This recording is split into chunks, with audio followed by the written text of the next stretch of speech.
আসসালামু আলাইকুম ওয়া রাহমাতুল্লাহি ওয়া বারাকাতুহু। হাদিসে পাকের মধ্যে রয়েছে লা তাজালু তাইফাতুন মিন উম্মতি ইউকাতিলুনা আলাল হক্কি যাহিরিনা ইলা ইয়াউমিল কিয়ামা। বিশেষ করে রাসূল পাক বলছেন কিয়ামত পর্যন্ত এমন একটা দল থাকবে যারা হকের উপর প্রতিষ্ঠিত থাকবে এবং বাতিলের সাথে মোকাবেলা করবে। এখন আপনাকে বলবেন আমি আহলে হক, আমি সত্যের দলে, কিন্তু যেটা বাতিল, যেটা খারাপ, সেটার বিরুদ্ধে আপনি প্রতিবাদ করেন নাই। যেমন ধরেন নামাজ চলমান অবস্থায় বাহির থেকে অপসংস্কৃতির আওয়াজ আসলো, কিন্তু আপনি ওই অপসংস্কৃতির আওয়াজ যে আপনার কাছে আসলো, আপনি তাদের বিরুদ্ধে প্রতিবাদ করেন নাই।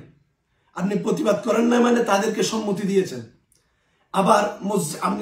আপনি নিজেকে দাবি করছেন আহলে হক, আবার যারা অপসংস্কৃতি বাস্তবায়ন করলো তাদের মধ্যে বাইরের কেউ ছিল না, তারাও কিন্তু মুসলমানদের ভিতরে ওই কাজটা করলো, অপসংস্কৃতির কাজ। যখন নামাজ চলতেছে, কিন্তু সে যে মুসলমান, তার মাথায় নাই যে আমি যে মুসলমান, নামাজ বাস্তবায়ন হচ্ছে, আমি অপসংস্কৃতি বাস্তবায়ন করলাম।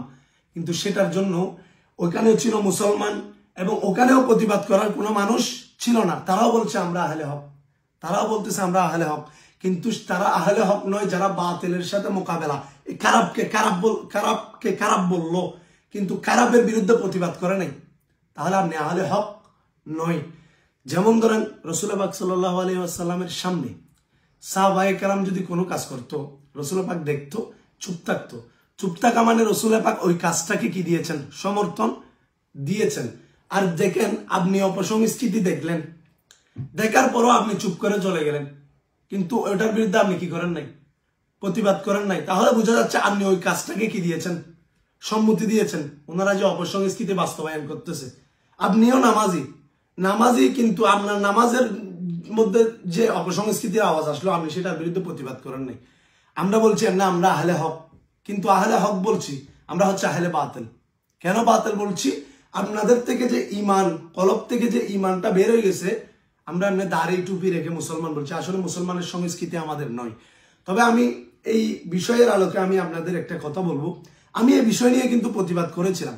প্রতিবাদ করার পর একটা কথা আসলো কি, যখন নামাজের সময় এই আওয়াজটা আসলো, আমি প্রতিবাদ সে বলার কে? আমাকে বলা হচ্ছে, আমি বলার কে? আমার যতটুকু সামর্থ্য আছে আমি ততটুকু দিয়ে আমি প্রতিবাদ করেছি। আল্লাহ আমাদেরকে আহলে হক বাতিল মোকাবেলা করে বেঁচে থাকার তৌফিক দান করুক। আসসালামু আলাইকুম ওয়া রাহমাতুল্লাহি ওয়া বারাকাতুহু।